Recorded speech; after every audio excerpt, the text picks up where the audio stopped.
ये आपके सवाल का जवाब वैसे मैंने दिया है कि 2023 में जो पास हुआ था, उम्मीद थी कि 2029 तक उसे लागू किया जा सकेगा, पर जनगणना जिस तरीके से चल रही है और उसके बाद डिलिमिटेशन होते होते ये साफ दिख रहा है कि 2029 तक इस बिल को लागू नहीं किया जा पाएगा।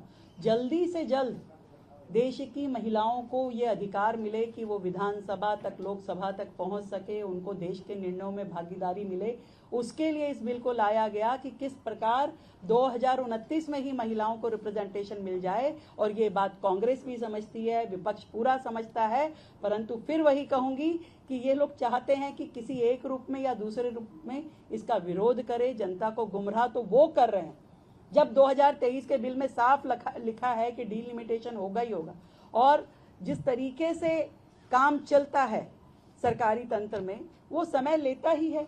महिलाओं को क्यों इतने सालों के बाद भी, आजादी के 78 साल बाद भी ये अधिकार ना मिले, क्यों और 5-7 सालों का इंतजार करना पड़े, ये भी तो प्रश्न है देश के सामने। प्रियंका गांधी जी ने अपनी प्रेस कॉन्फ्रेंस में कहा था कि उनको नहीं लगता है कि 543 से ज्यादा सीट बढ़ाने की कोई भी आवश्यकता है। बाकी चीफ मिनिस्टर्स जो कांग्रेस के हैं वो ये कह रहे हैं कि आप स्टेट असेंबलीज में, विधानसभा में सीट बढ़ाइए, वो पब्लिक फेसेस रोल्स है। एमपी का काम, एक सांसद का काम सिर्फ पॉलिसी मेकिंग तक रिस्ट्रिक्टेड है। मैं आपको दोनों बातों का जवाब देती हूँ। मैं आपसे पूछना चाहती हूँ कि देश की जो लोकल बॉडीज हैं उसमें 15 लाख जनप्रतिनिधि है महिलाएं, पर जब विधानसभा तक पहुंचती हैं तो वो तकरीबन 400 के करीब रह जाती हैं, और जब लोकसभा तक पहुंचती है तो 78 रह जाती हैं। यदि ऑटो मोड पे ही सब कुछ चल रहा होता, अगर ऑटो मोड पे ही सब कुछ चल रहा होता तो ये जो 15 लाख महिलाएं हैं ये विधानसभा क्यों नहीं पहुंच गई होती। और प्रियंका गांधी जी के लगने का क्या है, उनको तो ये भी लगता है कि गांधी परिवार के अलावा किसी और महिला को आगे आना ही नहीं चाहिए। इंदिरा गांधी के बाद सोनिया गांधी के बाद प्रियंका गांधी, और इसी तरीके से मुलायम सिंह यादव जी को लगता है कि यादव परिवार के अलावा कोई नहीं आना चाहिए, तो डिम्पल यादव ही हो सकती है सबसे बेस्ट कैंडिडेट हर पोस्ट के लिए। तो इसलिए साधारण महिला आ जाए, एक साधारण महिला पहुंच जाए विधानसभा और लोकसभा तक, ये इनको हजम नहीं हो रहा। धन्यवाद, थैंक यू सो मच। धन्यवाद।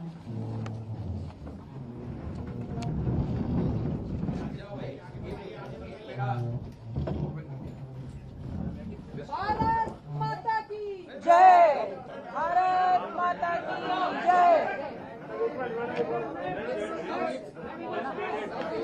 नारी शक्ति का ये अपमान नहीं सहेगा हिंदुस्तान, नारी शक्ति का ये अपमान नहीं सहेगा हिंदुस्तान।